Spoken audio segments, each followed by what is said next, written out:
মুহূৰ্তত আহি পৰিছে কেইবাটাও বিগ ব্ৰেকিং নিউজ। এনেধৰণৰ খবৰসমূহ নিতৌ চাবৰ বাবে চেনেলটো এটা ছাবস্ক্ৰাইব কৰি ভিডিঅ'টোত এটা লাইক কৰি দিব। গোৱালপাৰাত আকৌ চলিব প্ৰশাসনৰ বলডুজাৰ। বেদখলকাৰীক ঘৰ খালী কৰাৰ নিৰ্দেশ। বিগত দিনত নামনি অসমৰ বিভিন্ন প্ৰান্তত অব্যাহত আছে বন বিভাগ আৰু প্ৰশাসনৰ উচ্ছেদ অভিযান। এইবাৰ গোৱালপাৰা জিলাৰ কৃষ্ণাই পাইকান সংৰক্ষিত বনাঞ্চলত উচ্ছেদ অভিযান চলাব বন বিভাগ আৰু জিলা প্ৰশাসনে। এলেকাটোৰ বৃদ্ধাপাৰা আৰু বেতবাৰীত চলোৱা হ'ব উচ্ছেদ। কিছুদিন পূৰ্বে গোৱালপাৰাৰ হাছিলা বিলত চলিছিল প্ৰশাসনৰ উচ্ছেদ অভিযান। সেই সময়ত সৃষ্টি হৈছিল উত্তেজনাময় পৰিস্থিতিৰ। তাৰ পিছতে হাছিলা বিল প্ৰদৰ্শন কৰিছিল মুখ্যমন্ত্ৰী হিমন্ত বিশ্ব শৰ্মাই।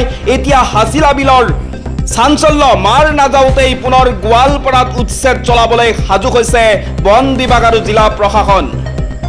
এই মুহূৰ্তত আহি পৰিছে আন এটা বিগ ব্ৰেকিং নিউজ। প্ৰেম প্ৰত্যাখ্যানৰ ভয়ংকৰ ৰূপ। বনি জোৱাই চাহাবুদ্দিনৰ হাতত প্ৰাণ গ'ল মহিলাৰ।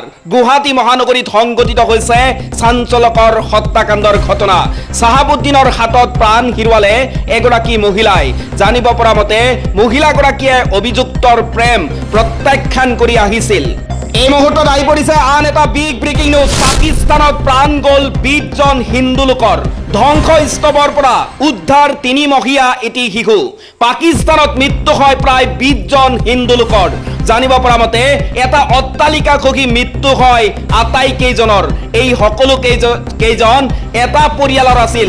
ইফালে প্ৰাণ ৰক্ষা পৰে এটি কণমানি শিশুৰ। এই মুহূৰ্তত আহি পৰিছে আন এটা বিগ ব্ৰেকিং নিউজ। যোৰহাটত চাঞ্চল্য। উদ্ধাৰ 3 যুৱকৰ মৃতদেহ। কেনেকৈ মৃত্যু হ'ল অনিমেষ, দীপাংকৰ আৰু জিতৰ। যোৰহাটত চাঞ্চল্য। এটাৰ পাছত আনটো মৃতদেহ উদ্ধাৰ।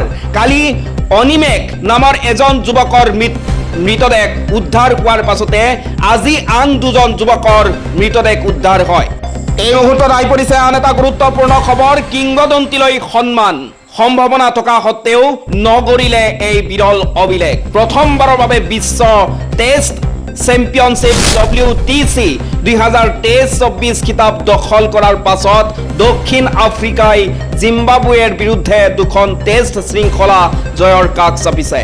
এই মুহূৰ্তত আহি পৰিছে আন এটা গুৰুত্বপূৰ্ণ খবৰ। কংগ্ৰেছৰ শাসনত পিছ পৰি থকা উত্তৰ পূবক আগুৱাই নিছে বিজেপিয়ে। মন্তব্য সৰ্বানন্দ সোণোৱালৰ। সংবাদ মেলত সৰ্বানন্দ সোণোৱালে বিজেপি চৰকাৰৰ এই 11 বছৰৰ কাৰ্যকালত উত্তৰ পূব ভাৰতত হোৱা উন্নয়নৰ প্ৰসংগ উল্লেখ কৰে।